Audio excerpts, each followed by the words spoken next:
Good afternoon, Michael Malice here. Let that be your welcome for the next hour. We have with us a very special guest, a very popular person on the internet and radio, Jesse Lee Peterson, host of Fallen State and the Jesse Lee Peterson Show. Jesse, I just did your show a few weeks ago. I think we had a lot of fun. It was so much fun. Yeah, I got you to crack up and laugh, which I really pride myself on. And that's actually one of the things I want to talk to you about. One of the comments, you're a political commentator. You've been doing this for a long time.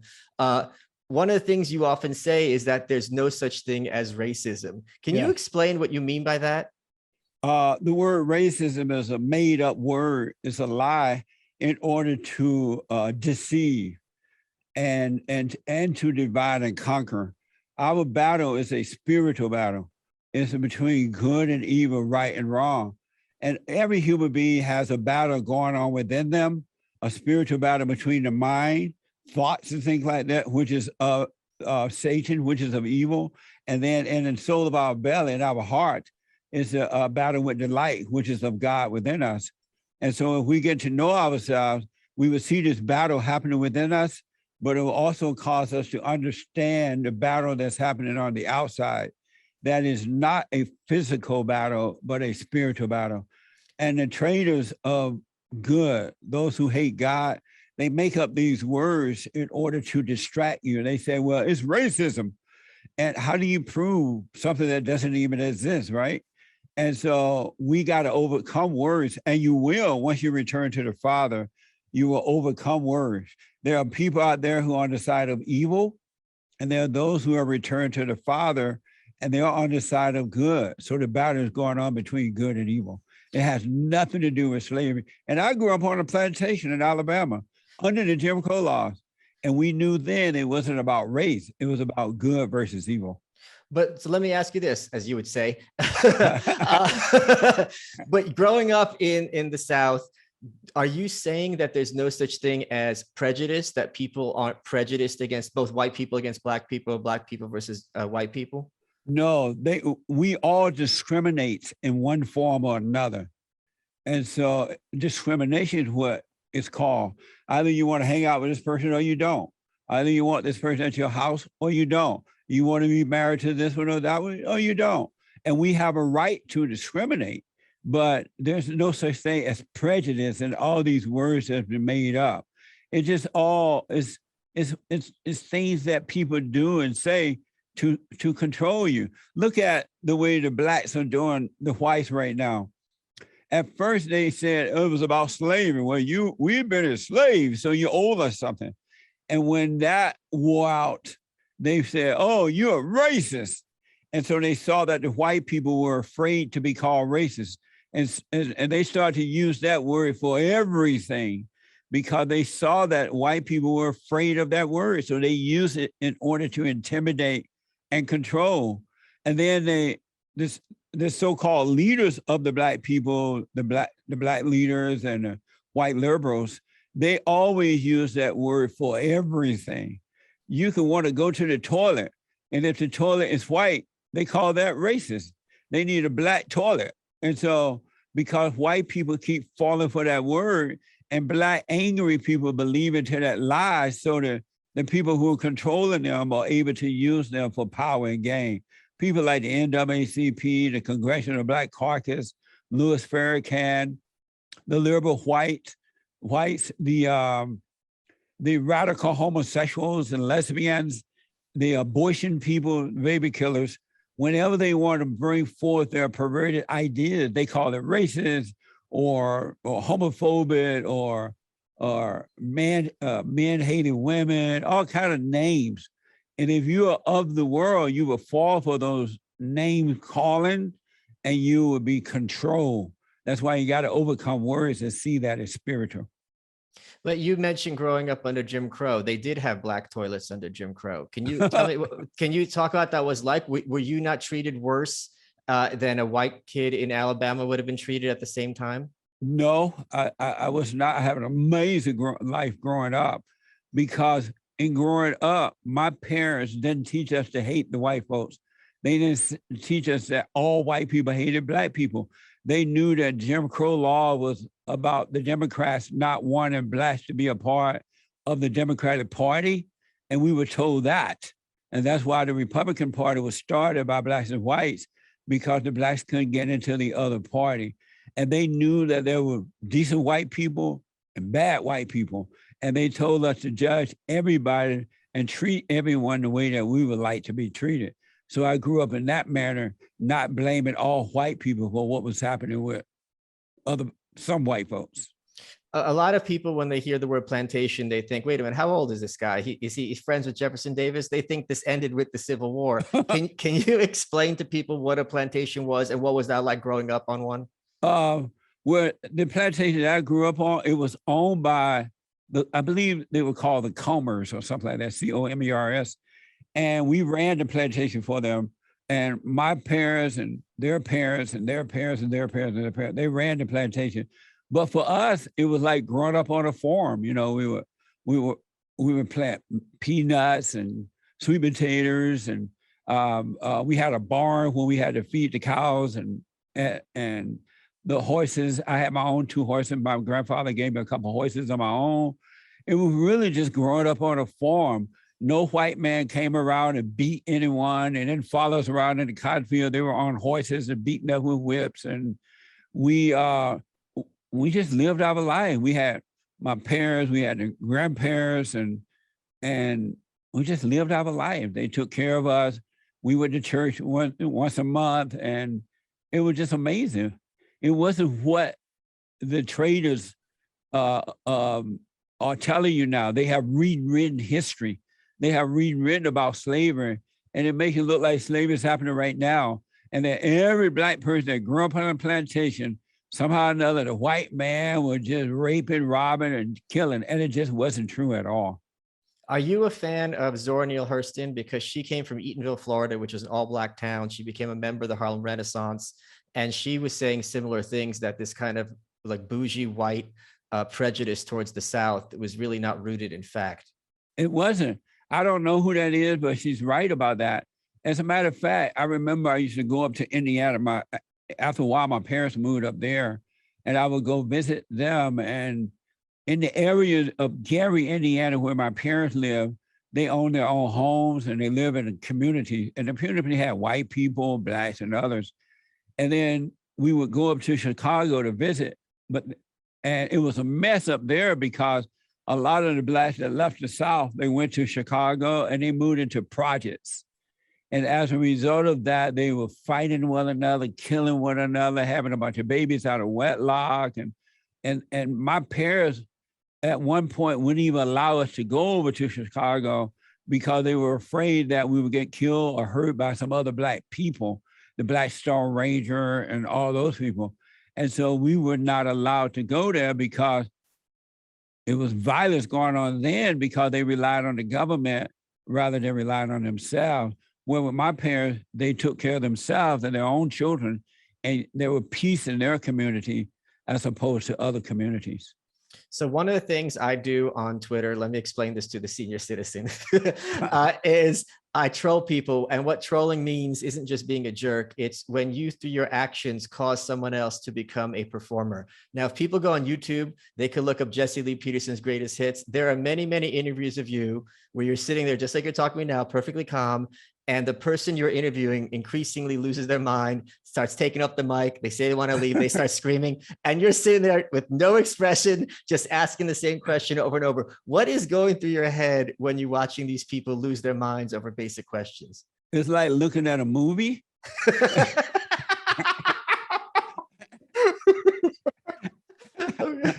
And I know while I'm watching them react, I know that they just don't want to be honest, because if they were to be honest about the question, it would cause them to look at themselves, and they're not ready to admit that they're wrong.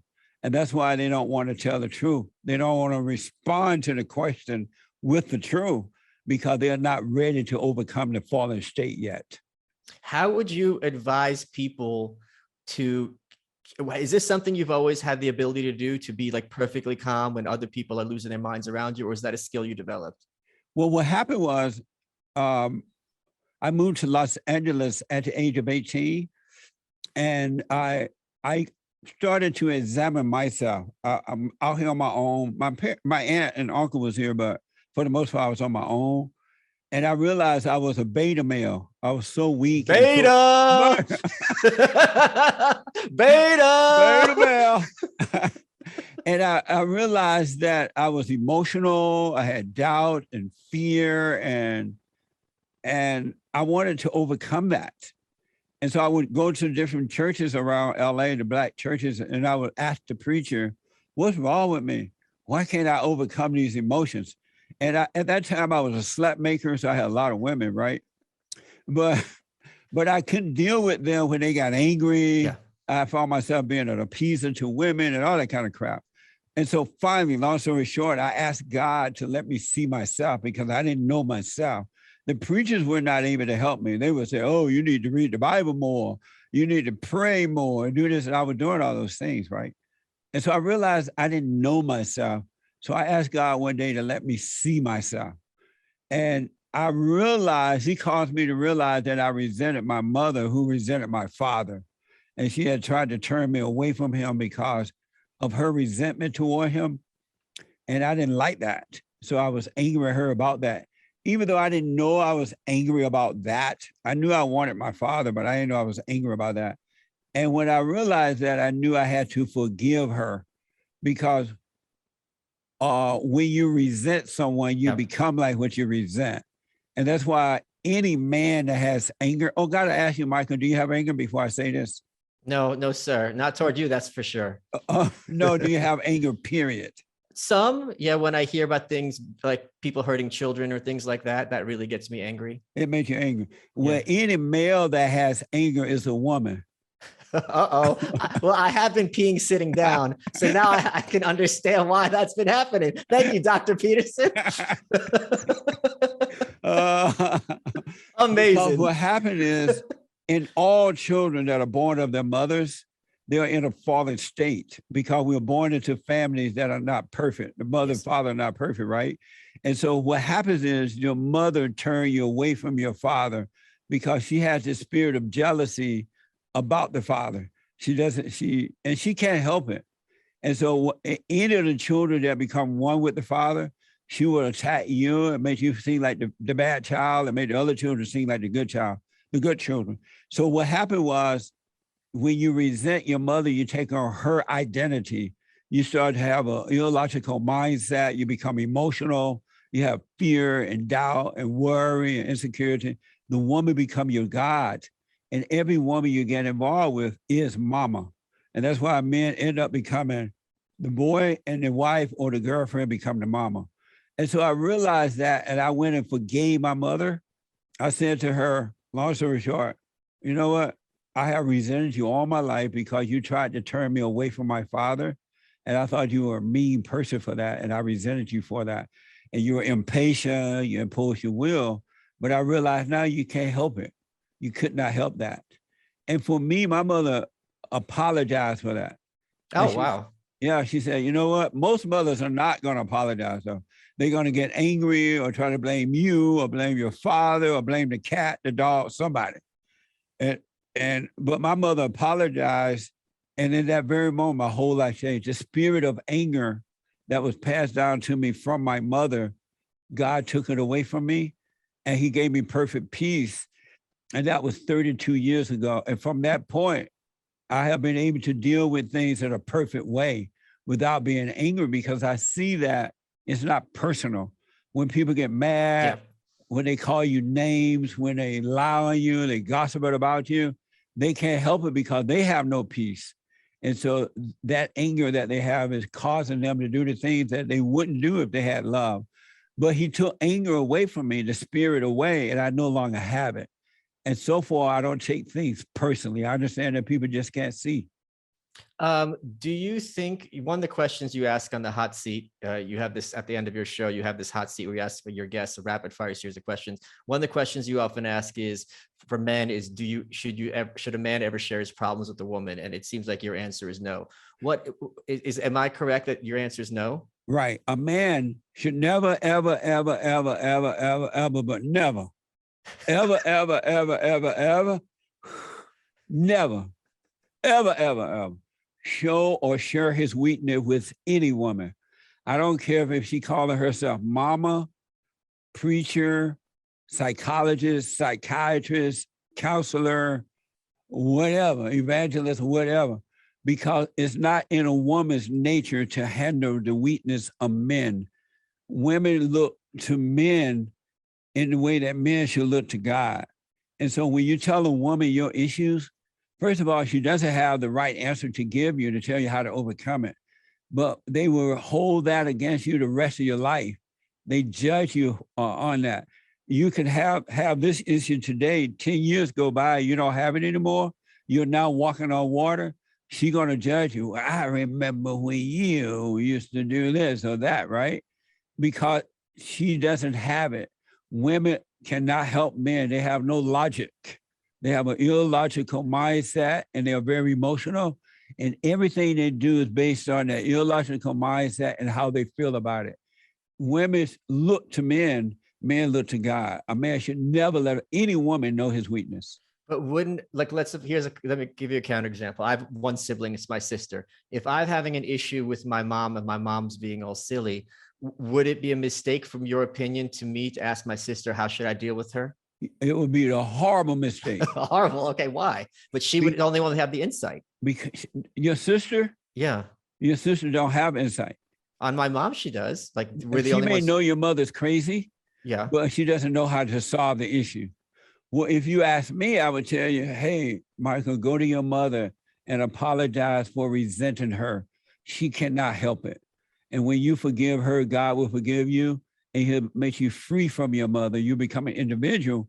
Then you would deal with your mother like an adult man that's still like an adult female. Your mother cannot help herself. She hates her mother. She hates your father and her father and everything. So forgive her, then you can deal with her in the right way. You will overcome her. What if someone is in an office and their boss is female and they're having an issue fixing the project? What are they supposed to do in that situation? If the boss is having an issue or no, the employee? If the employee is male and the boss is female and they're like, look, I'm having this issue with this project. What can we do about this? Hey, she's the boss. You should know how to fix the problem, right? It's not an emotional issue. It's nothing to do with you personally. It's just a work project. You don't go to her, oh, I don't know how to fix this. Can you help me? I just can't do it. Go to her, hey, I have an issue with this project. Do you know the solution to it? That's it. But don't go whining, looking all pitiful, like you need some woman to save you.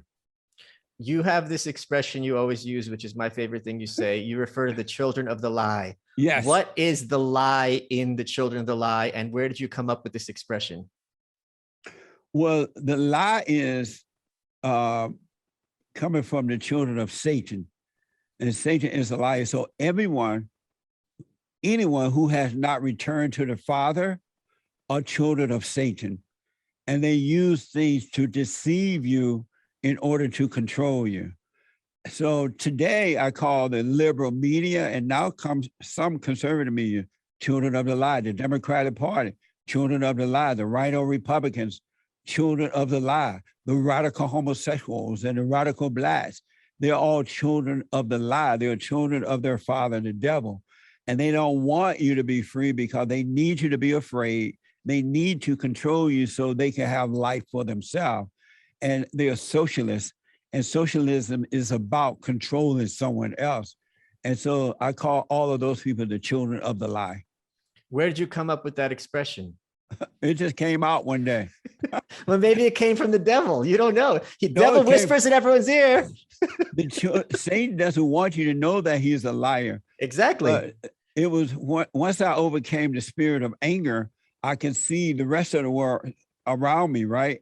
That's the beauty about overcoming the spirit of your mama, is you wake up to the Father, you return to the Father, and the Father is the light within. He allows you not only to see the battle within yourself, but the battle in others. And it's hard for people to deceive you because now you can see, and they don't know that you can see them, but you can now see them because you don't hate them. You can see where they're coming from. Do you think the civil rights movement was a mistake for the Black people?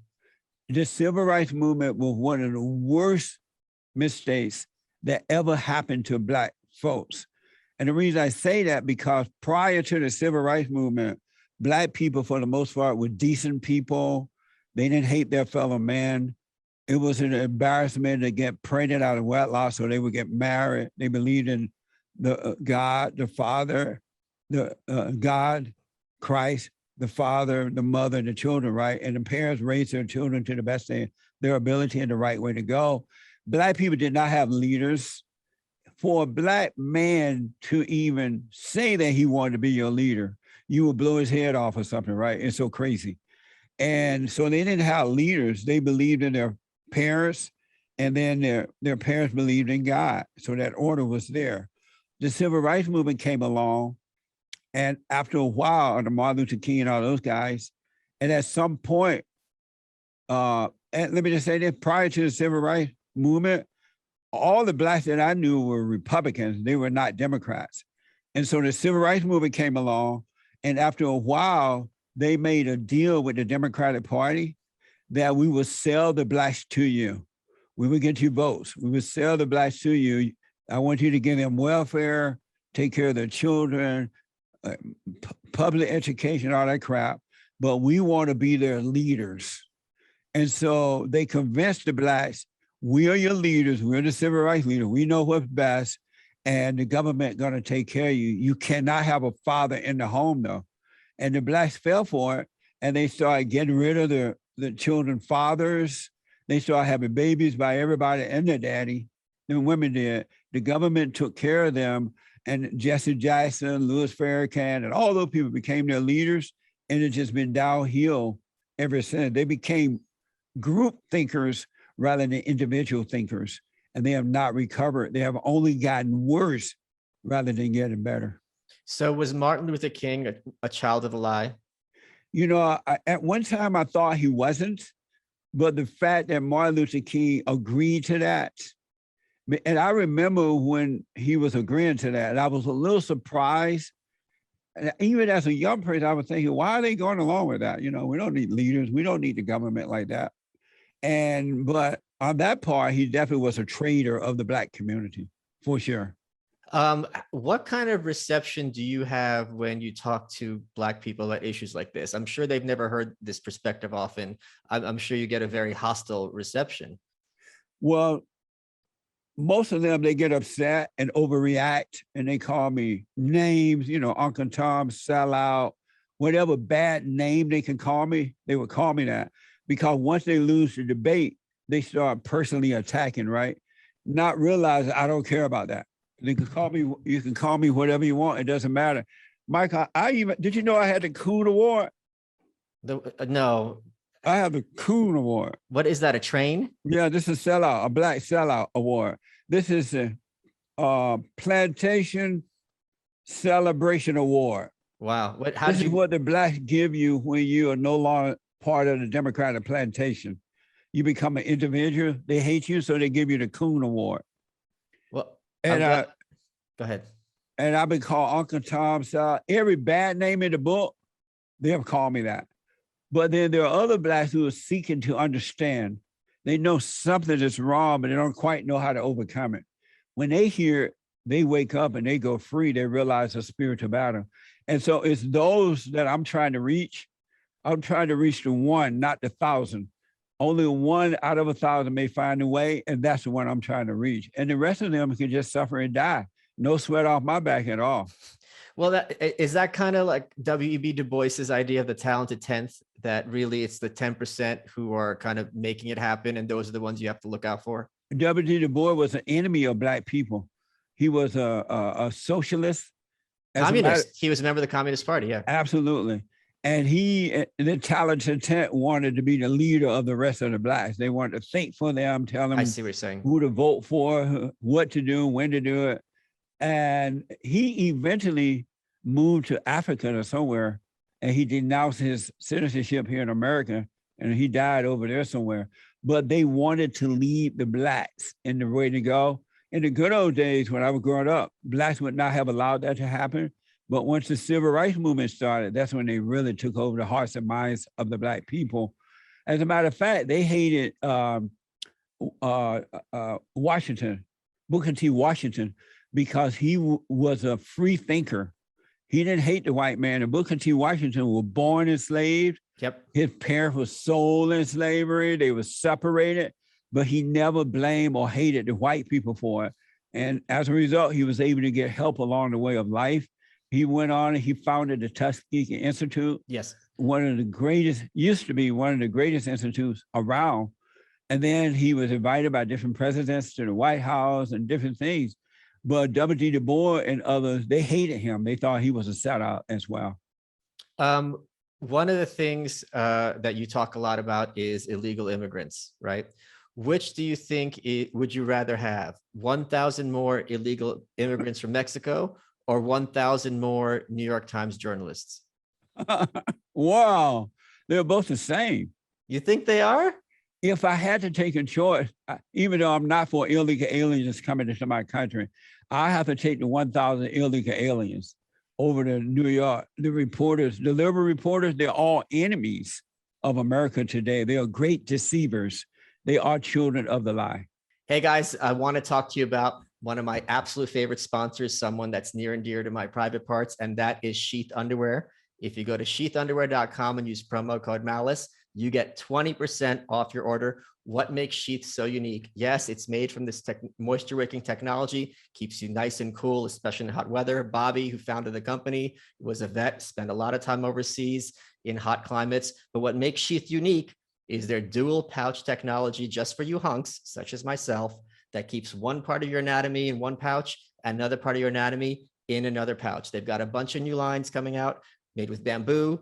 The mesh one is even more comfortable for those hot Texas days and nights. If you go to sheathunderwear.com and use promo code Malice, you get 20% off your order. And this is your opportunity to get inside my pants, and you'll be one step closer to becoming a hunk like your host.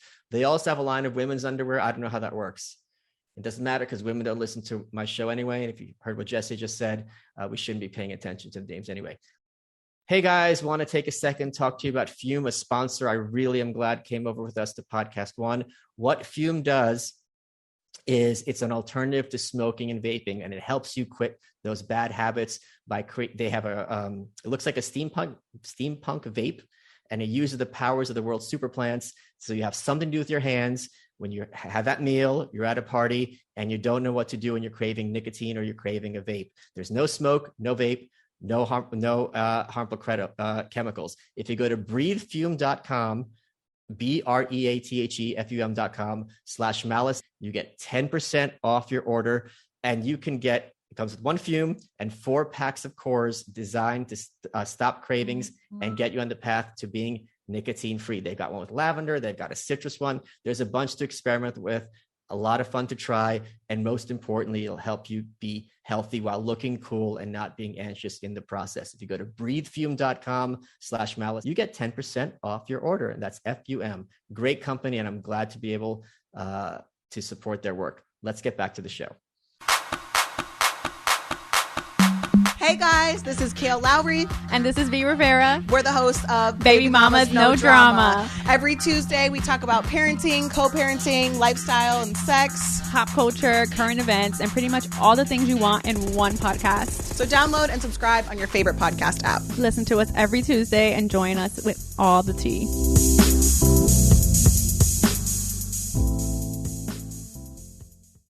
Do you think you're a bit older than me because black don't crack? You look That's great. right.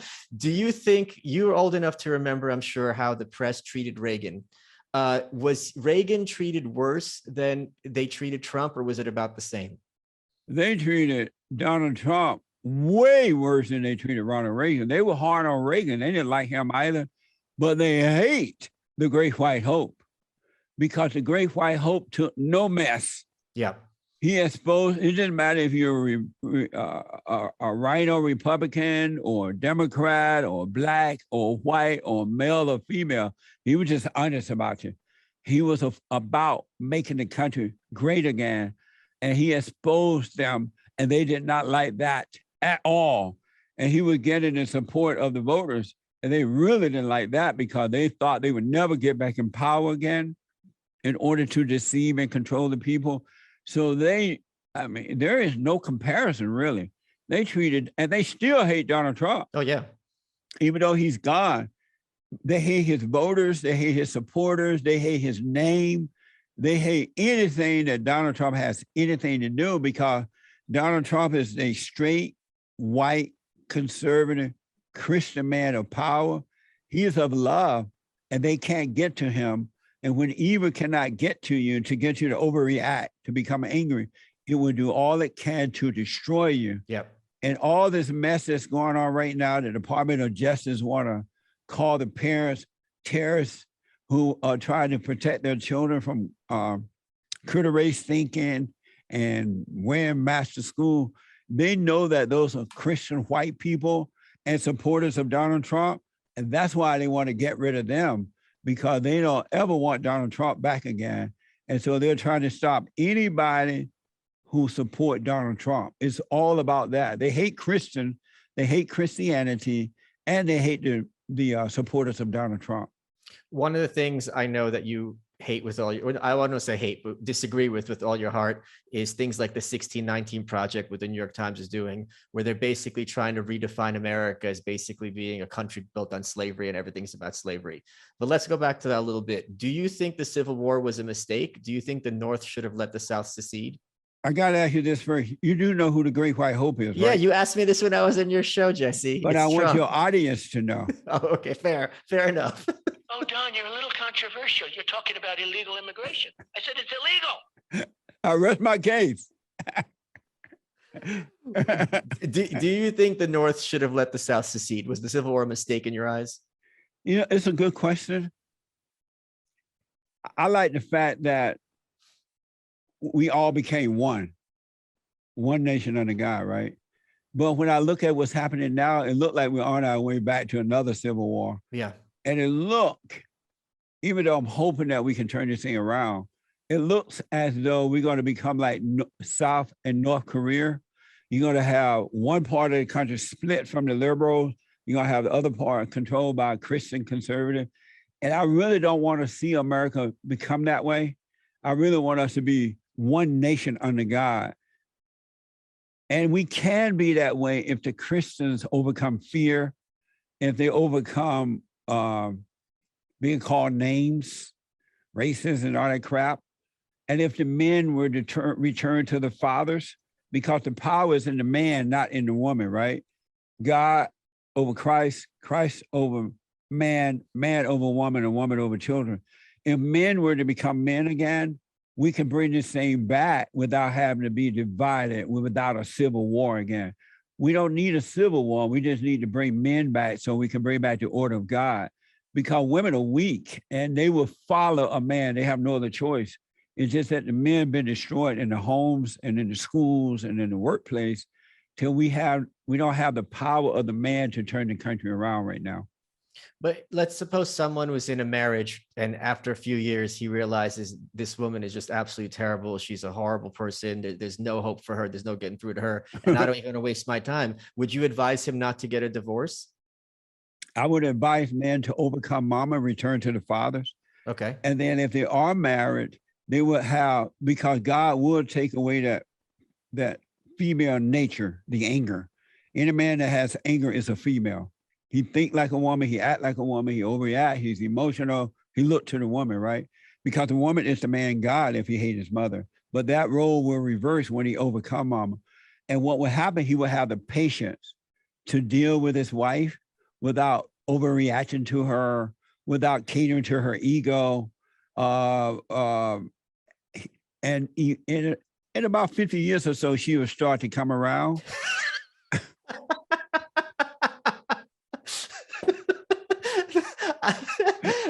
But you look, if you're wrong, you're going to be gone by then. So this is just, Hey, stick it out for 50 years. I won't be able to be here, but trust me on this one. Right. And soon he'll see a little, a glimpse of hope in her, then he would die. But at least his children would be saved from mama, because one of the roles of a father responsibility is to stand between the mother and the children so that the mother doesn't impose a will on them and recreate them in her image, so that she doesn't turn them away from him. But because most men have not overcome their mothers and they end up with women just like mothers, they allow this thing to happen from generation to generation because they don't know how to deal with the evil, evil nature of a woman. But what if women need men to be patient so they can overcome their hell? Men are supposed to bring the hell out of the woman, not go into her hell. Every time a man listens to the woman, he will suffer. That's why men should not listen to women. It's the woman's responsibility to listen to the man because women cannot see the right way to go.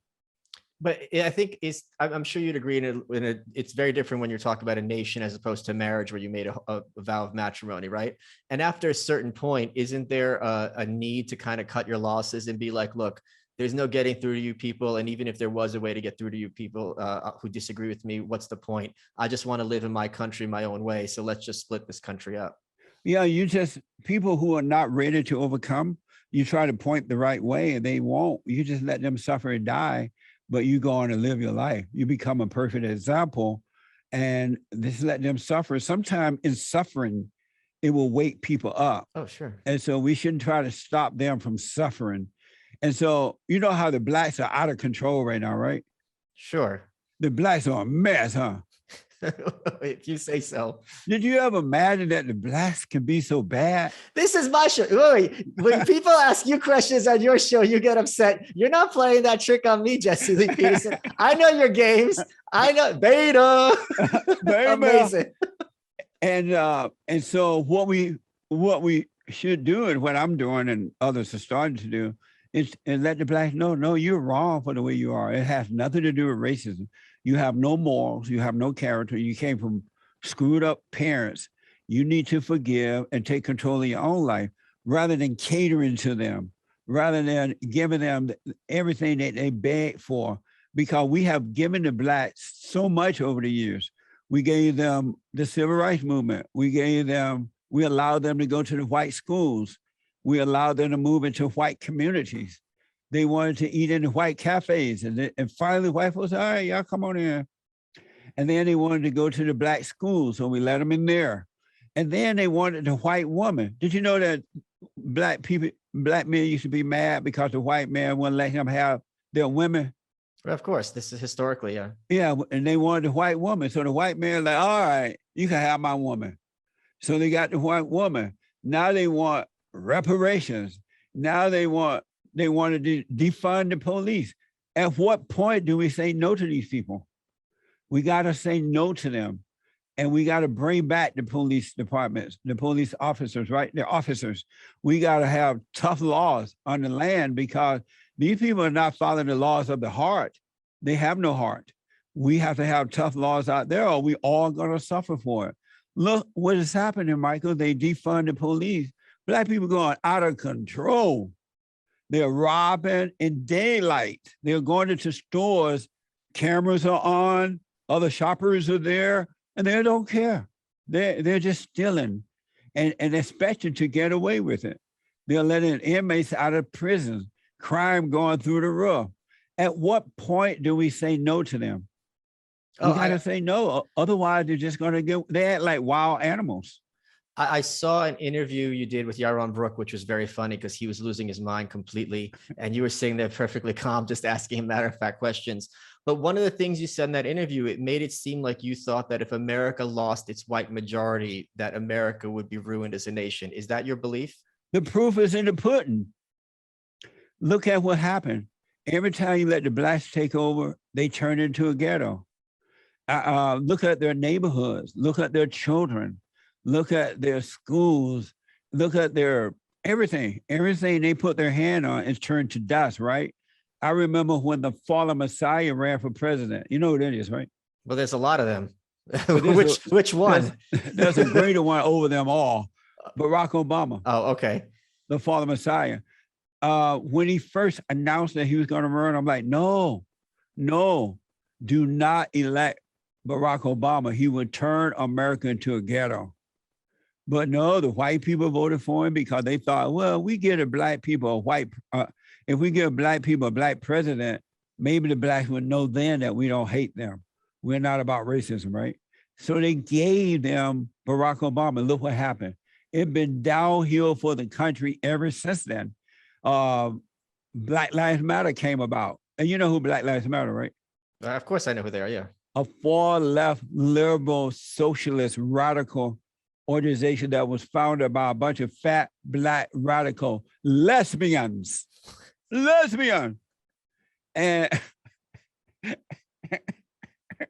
You have too much fun with this, I think.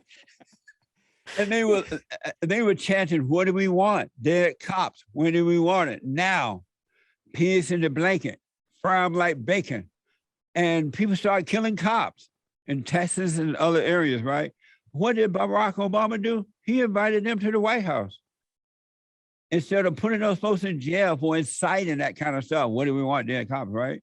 And since then, the races have been more divided than any other time in history.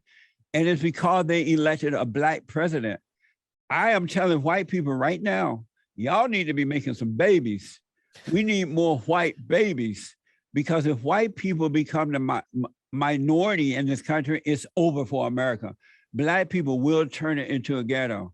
They don't know how to build. Black people don't build, they destroy. They don't make things better, they make it worse, because they lost that talent. They used to know how to do that prior to the civil rights movement. They added to the country for the good. Now they can only destroy because they have no talent, they have no sense. And look at what's happening. You have all these radical black females and males who are the same as a female, as mayors and police chiefs and Congress people and city councils, and the country getting worse. It's not getting better. Crime is everywhere. Defund the police, let the blacks out of prison. Things are not getting better. White people better wake up, or they will have South Africa and America in full force. In South Africa, the white people did the same thing over there. They allowed the blacks to take over, and now the blacks are robbing them, raping them, murdering them in their homes, in front of their husbands, and all kinds of stuff. Along the roadside, they're killing, robbing. They have defunded the police over there. The same thing is in the making in America right now. Don't you think, though, that it's a good thing that America had a black president, in that it showed young black people that they can accomplish anything by having the proof of that, having elected a black president? But where's the proof that it showed them that? What do you mean? For the first time, there was someone who achieved the highest office in the land. So if you're a young person, let me give you an example. When I was a kid, you're old enough to remember this, I was a big fan of Family Ties, because Michael J. Fox was the only one on TV who looked like me. And I kind of looked up to him, and I'm like, okay, this is kind of who's my role model. So I'm sure there's lots of young black people who looked at, this is not a controversial statement, who looked at Barack Obama and were inspired by him to kind of seek office and to better themselves. Well, I don't see it in their action. They have only gotten worse. I don't see any proof that they thought, wow, a black man is the president. Now I can become one. Let me get hold of myself. Let me act as though I have some sense around here. Let me carry myself in a decent way. They got worse. They didn't get better. They hate the white people more now than they did prior to Barack Obama. There's no proof that influenced them that they can become president. As a matter of fact, they're begging. They're begging for lower standard. They have lowered the standard in America. If black people want to go to a white university, they don't need to take the SAT test anymore, because that's white. It's too hard. You have to work too hard. They don't want to have to take any responsibility. Let them in only because they're black. If they believe that they could become president, then they would get better in life. They would become a better example. They would work hard. They would treat people the way they would like to be treated. You see none of that. At least none of it, zero. Am I wrong? No, I think you are. I don't know young people, but I certainly can imagine someone who's young looking at someone else on TV like I did when I was a kid and being motivated by that. Well, they were motivated to become criminals, not to become presidents. So let me ask you this. Matter of fact, Barack Obama made it worse, because I remember when that thug, Trayvon Martin, was killed down in Florida. Remember that? Sure, of course. Instead of Obama pointing out, hey, this guy was wrong, whatever happened there, right? He like, if I had a son, he would look just like Trayvon. So his son would be a thug. Barack Obama didn't deal with that in the right way. When George Floyd was killed, that unemployed Black drug addict with a criminal record. Yeah, Remember him? of course. Obama didn't correct the Blacks for pretending that that guy was a hero or that he was the villain. They pretended that it was racism. So the Blacks are not looking at Obama and saying, one day I could be president. That's not their thinking at all. Okay. Do you think that you always talk about God, then the son, then man, then women, and then children? It sounds like you're saying that you think women are inferior to men. Is that a fair assessment of your statement? Women are not inferior to men, but they're not equal to men. Okay. Women are subject to men. The man came from God and the woman came from the man. And so she's put on earth to help raise his children, to keep the house going, to have babies, to be assistant to the man and to love that position. Because when they don't hate their fathers and they overcome their mothers, they love being women. They become children of God and they love that position. And it's not in competition with man. It made one as a whole, one become a whole. But because women hate their mothers and they hate their fathers, their ego is in competition with man. And that's where the problem is. Do you But think a woman can never be equal to a man. What the? Do you think it's what do you I know it I know vaguely your answer, but I want to hear more specifically. Do you think Kamala Harris is a worse person than Joe Biden? Kamala Harris made Joe Biden and Barack Obama look like angels sent from God. Well, Lucifer That was an woman angel. is so wicked and so empty and so evil. I tremble at night knowing that she is in our White House. That's an evil, evil woman. And Barack Obama is evil, so is Joe Biden. But Kamala Harris is the witch over all of them. She is evil. This country has made an awful mistake. And I thought Obama was the worst, and he is not good. Believe me, there's nothing good about Obama, but she take the cake. What makes her so much worse than the other two, in your opinion? She's, first of all, she's wicked and she's all about ego. She has no common sense at all, zero. She doesn't know how to lead or guide in any form and doesn't even want to really. She just loves the ego attention. She has no clue about how to make things better, not at all. Okay, I'm going to give you some hard choices. Okay. Who would you rather see in the White House as president if you had to? Gun to your head. And you can't say I'm going to pull the. Hold on, give me a choice. It's Hillary Clinton or Kamala Harris? Neither. Well, no, it's a gun. You got to pick one. If you twist my hand and made me answer, I would say Hillary. Okay, why is that? Because she's wicked, but she has a little niceness in her on a rainy day. But Kamala Harris has none, rainy or sunshiny days. Okay, who is a bigger threat to America, the Democratic Party or the Rhino Republicans? And I know that they're the same, but they're not entirely the same. The Democrats, for sure. Okay, so you'd rather have Biden, you'd rather have Romney than Biden? If I had to make a choice, I would close my eyes and pick Romney over Biden. But Romney is not a good choice, but if that's the only two choices I had, one or the other, I would take Romney. What would you say for the argument that sometimes it's good to have a politician who's such an incompetent mess that it drives people in the other direction? Like, for example, 94, which I'm sure you remember, Hillary is put in charge of healthcare and she bungled it so badly, America voted in a Republican Congress for the first time in 40 years. George W. Bush is another example. He was so unpopular that Barack Obama got elected and you had super majorities of Democrats in Congress. Can you see that strategy being effective for the values that you uphold? I can see where it can be for those who cannot see. Yeah. But I don't like the idea that you have to suffer like that before you see what's right. Because sometimes when you get into suffering, you don't overcome. And so I wish that people can see without having to suffer. But I understand that for some, it does have that type of impact on. I was just in LA recently. You've been there since you were 18, which is a long time. I moved to Texas after living in New York my entire life. I was going to ask you, did you move already? Oh, heck yeah. And I could not be happier to move to the nation of Texas, sir.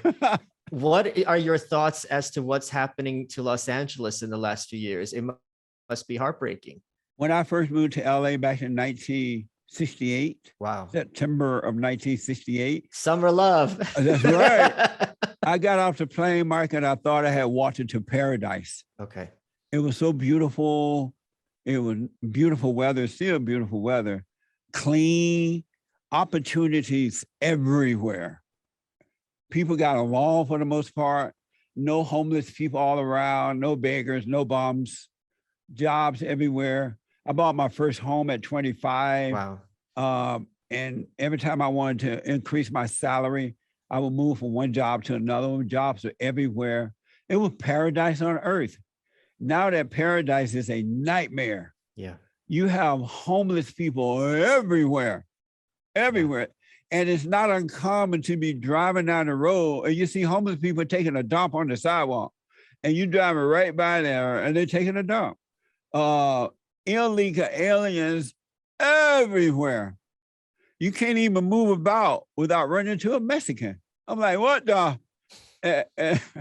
Job, no opportunity for jobs anymore. Few opportunities. Streets are dirty. People are divided. It's a mess, man. It's gone from the light to the darkness. And it is crime everywhere. You can't even move to the west side now because at one time you can move to the west side. I used to live in South Central Los Angeles when I first moved here. And when I first moved, it was kind of nice because white people lived over there and the blacks, right? It was kind of nice. And then they started moving in more blacks and the white people left and it just went to hell. So I moved to the west side and it was beautiful in the west side. But now the west side is starting to look like the east side. I mean, the South Central, East LA and South Central LA. Big apartment buildings, they're moving in, the poor people, they call them. The crime through the roof. They're defunded the police. It's hard to walk down the street at night now because you might get robbed or something like that. It's bad. And do you see any mechanism for it to get better? I have hope. I remember Larry Elder ran to take out Gavin Newsom, right? And I had hope that Larry would win. But what happened was 80% of the Black women voted to keep Gavin Newsom in there. And the Black male voters, I guess it was so few, they didn't even count those, it seems. And so, but I still have hope. I think that it's so bad that maybe the liberals and the conservative Democrats and Republican voters at some point would say, you know what, I had enough. And they would start voting these people out. I have hope that that might happen. If Jesse Lee Peterson became either mayor of Los Angeles or governor of California, what policies would you change to improve things? Number one, I will refund the police. I will bring them back immediately. Yeah. And I will make sure they enforce the law to protect the innocent from the bad, right? The negative from the good, or the good from the negative. I would improve on the educational system. No more teaching this garbage to the children.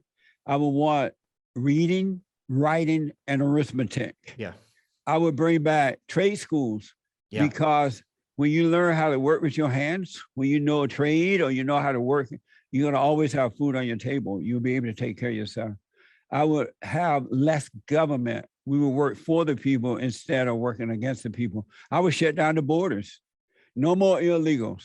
I would even close the front door for a while until we can clean up the mess and then look and see if we want to let more in. But I would definitely shut down the borders and ship all the illegals back to wherever they came from.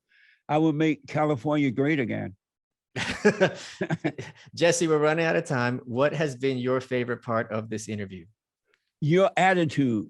You have an amazing attitude. And I love the way you communicate, the questions you ask. It's not personal. Yeah. And especially being a Jew. You're a Jew, right?